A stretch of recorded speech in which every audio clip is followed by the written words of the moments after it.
റിലേഷൻഷിപ്പിലെ തെറ്റിദ്ധാരണകൾ മാറ്റാൻ ഈ കാര്യങ്ങൾ അറിഞ്ഞിരിക്കണം.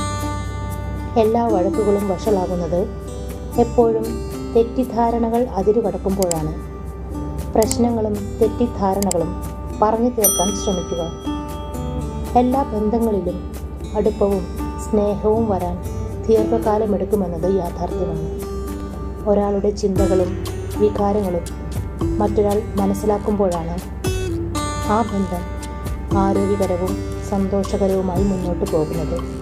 ആരോഗ്യകരമായ സംവാദത്തിലൂടെ മാത്രമേ ഇത് സാധ്യമാകൂ.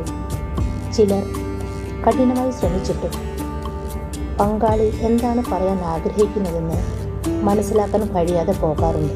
ഇത് തെറ്റിദ്ധാരണയുടെ ഉറവിടമായി മാറുകയും പിന്നീട് ആ ബന്ധം വഷളാവുകയും ചെയ്യുന്നു. അതിനാൽ തുറന്ന് ആശയവിനിമയം നടത്തുക.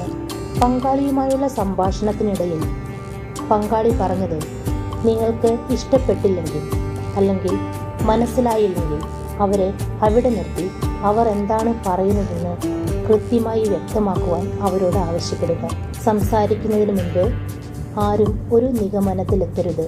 ചിലപ്പോൾ അവരുടെ ഒരു പ്രസ്താവന നെഗറ്റീവായി കാണുകയും പങ്കാളിയുടെ മനസ്സിൽ അത് മറ്റെന്തെങ്കിലും ആകാനുള്ള സാധ്യത കൂട്ടുകയും ചെയ്യും. അതുകൊണ്ട് നിങ്ങൾക്ക് മനസ്സിലാകാത്ത കാര്യങ്ങളെക്കുറിച്ച് തുറന്ന് സംസാരിക്കുകയും അതിനുശേഷം വ്യക്തമായ തീരുമാനങ്ങളിൽ എത്തിച്ചേരുകയും ചെയ്യുന്നതാണ് നല്ലത്. 2. കാഴ്ചപ്പാട് മനസ്സിലാക്കാവുന്ന രീതിയിൽ വിശദീകരിക്കുക. എന്തെങ്കിലും തെറ്റായി പറഞ്ഞുവെന്ന് നിങ്ങൾ കരുതുന്നുവെങ്കിൽ പറഞ്ഞത് ആവർത്തിക്കുകയും നിങ്ങൾ ശരിക്കും എന്താണ് പറയുന്നതെന്ന് പങ്കാളിക്ക് മനസ്സിലാക്കി കൊടുക്കുകയും ചെയ്യുക. ഞാൻ പറഞ്ഞത് തെറ്റായിരിക്കാം, പക്ഷേ ഞാൻ ഉദ്ദേശിക്കുന്നത് ഇന്നതാണെന്ന് അവരെ പറഞ്ഞ് മനസ്സിലാക്കുക. നിങ്ങളുടെ കാഴ്ചപ്പാട് നന്നായി മനസ്സിലാക്കാൻ ഇത് മറ്റൊരാളെ സഹായിക്കും. 3. മെസ്സേജിലൂടെ സംസാരിക്കാതിരിക്കുക.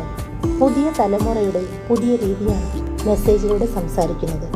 പങ്കാളിയുമായി ഏതെങ്കിലും കാര്യത്തിൽ തർക്കിക്കുകയാണെങ്കിൽ ഒരിക്കലും ഫോണിലൂടെ മെസ്സേജ് അയച്ച് സംസാരിക്കാതിരിക്കുക. നേരിൽ കണ്ടു വേണം സംസാരിക്കാൻ. നിങ്ങൾ അയക്കുന്ന ടെക്സ്റ്റ് മെസ്സേജ് മറ്റേയാൾക്ക് നിങ്ങളുടെ ശബ്ദം കേൾക്കാനുള്ള അവസരം നൽകുന്നില്ല. പകരം അത് ഇതിനകം ഉയർന്നു വന്ന തെറ്റിദ്ധാരണകൾ വർദ്ധിപ്പിക്കുകയാണ് ചെയ്യുക. അതിനാൽ ഏതെങ്കിലും അഭിപ്രായ വ്യത്യാസങ്ങൾ പരിഹരിക്കാൻ നിങ്ങളുടെ പങ്കാളിയെ നേരിട്ട് കാണാൻ ശ്രമിക്കുക. 4. ക്ഷമയോടിരിക്കുക. പോസിറ്റീവുകളിൽ ശ്രദ്ധ കേന്ദ്രീകരിക്കുക. എല്ലാ ബന്ധങ്ങൾക്കും ചില നല്ല വശങ്ങളുണ്ട്.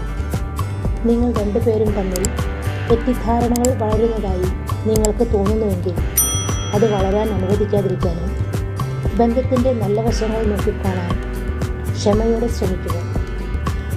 നിങ്ങൾ ബന്ധത്തിൻ്റെ പോസിറ്റീവ് വശത്ത് ശ്രദ്ധ കേന്ദ്രീകരിക്കുകയാണെങ്കിൽ നിങ്ങളുടെ തെറ്റിദ്ധാരണകൾ മാറി തമ്മിൽ സ്നേഹിക്കാൻ തുടങ്ങും. ഒരു റിലേഷൻഷിപ്പിലെ തെറ്റിദ്ധാരണകൾ മാറാനും അതിനുശേഷം ജീവിതം നല്ല രീതിയിൽ മുന്നോട്ട് പോകുന്നതിനും ഈ പറഞ്ഞ 3 കാര്യങ്ങൾക്ക് വലിയ പ്രാധാന്യമുണ്ട്. ഇത് മനസ്സിലാക്കുകയും ജീവിതത്തിൽ ഇത് അംഗീകരിച്ചും ദാമ്പത്യ ജീവിതം തെറ്റിദ്ധാരണകൾ തീർത്തുകൊണ്ട് മുന്നോട്ട് കൊണ്ടുപോകാൻ ശ്രമിക്കുക.